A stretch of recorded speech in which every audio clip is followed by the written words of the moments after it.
முல்லை பெரியாறு அணை வழக்கு உச்சநீதிமன்ற அரசியல் சாசன அமர்வு முன் இன்று விசாரணைக்கு வந்தது.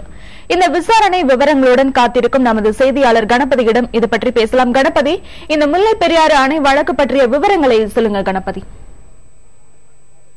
அதாவது முல்லை பெரியாறு அணை பாதுகாப்பானது அல்ல, அதில் தேக்கப்படும் தண்ணீரின் அளவை படிப்படியாக குறைத்து அந்த அணையை மூட வேண்டும், புதிதாக ஒரு அணை கட்டி அதன் மூலமாகத்தான் தண்ணீர் தேக்கப்பட வேண்டும் என்று கேரள அரசு சொல்லி வருகிறது.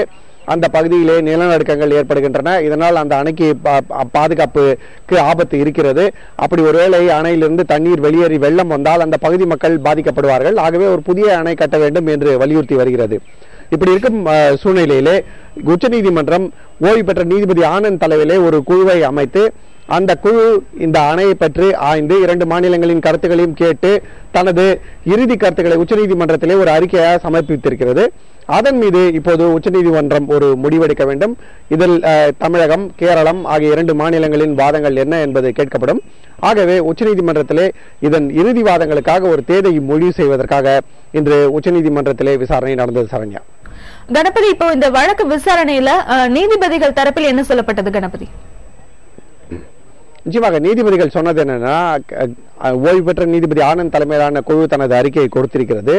அதன் மீது தமிழகமும் கேரளமும் என்னென்ன வாதங்களை முன்வைக்க விரும்புகின்றனவோ அதை விரைவிலே வைக்க வேண்டும்.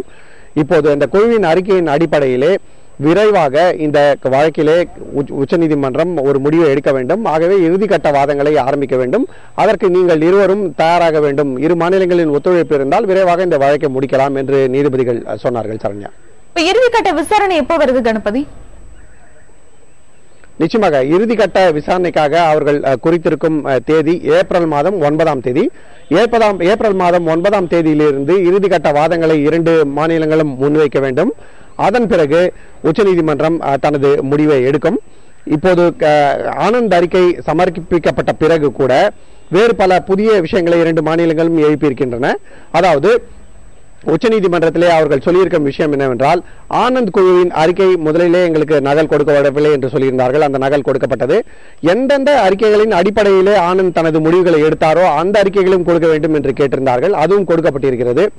இந்த அறிக்கைகளின் மீதான தங்களுடைய கருத்துக்களை, அதாவது எந்தெந்த அறிக்கைகளின் அடிப்படையிலே ஆனந்த் குழு தனது முடிவை எடுத்ததோ அந்த அறிக்கைகளின் மீது வாதங்களை முன்வைக்க வேண்டும் என்று சொல்லியிருக்கிறார்கள். இதை தவிர சமீபத்திலே தமிழக அரசு அந்த அணையிலே சில ரிப்பேர்களை செய்திருக்கிறது. அதாவது அந்த மாதிரி செப்பனிடும் வேலைகளை செய்ததால் அணையின் பலம் அதிகரித்திருக்கிறது என்பது தமிழக அரசின் வாதம். இருந்த போதும் புது அணை தேவை என்பது கேரளத்தின் வாதம். ஆகவே இந்த புதிய தகவல்களை எல்லாம் ஒருவருக்கொருவர் பரிமாறிக்கொள்ளுங்கள். அதாவது எந்த புதிய தகவல்கள் இருக்கிறதோ அதை உச்சநீதிமன்றத்திலே மார்ச் 15ஆம் தேதிக்குள் கொடுக்க வேண்டும். அதே போலவே தமிழகத்தின் புதிய தகவல்கள் கேரளாவுக்கும், கேரளாவின் புதிய தகவல்கள் தமிழகத்துக்கும் கொடுக்கப்பட வேண்டும். அதன் பிறகு இறுதிக்கட்ட விசாரணை ஏப்ரல் மாதம் 9ஆம் தேதியிலிருந்து தொடங்கும் என்று உச்சநீதிமன்றம் முடிவு செய்திருக்கிறது. சரண்யா.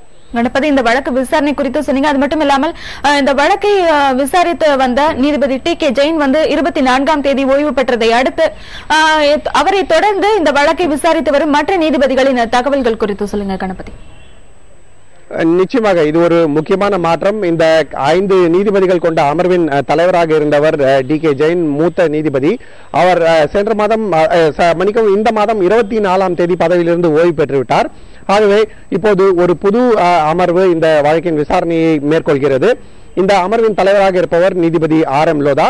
இந்த அமர்விலே இருக்கும் மற்ற நீதிபதிகள் H.L. தத்து, சந்திரமௌலி குமார் பிரசாத், மதன் பி லோகூர் மற்றும் M.Y. இக்பால் ஆகியோர். இந்த புதிய அமர்வு தான் இறுதிக்கட்ட விசாரணை நடத்தி இந்த வழக்கிலே தீர்ப்பு என்ன என்பதை சொல்ல இருக்கிறது. சரண்யா.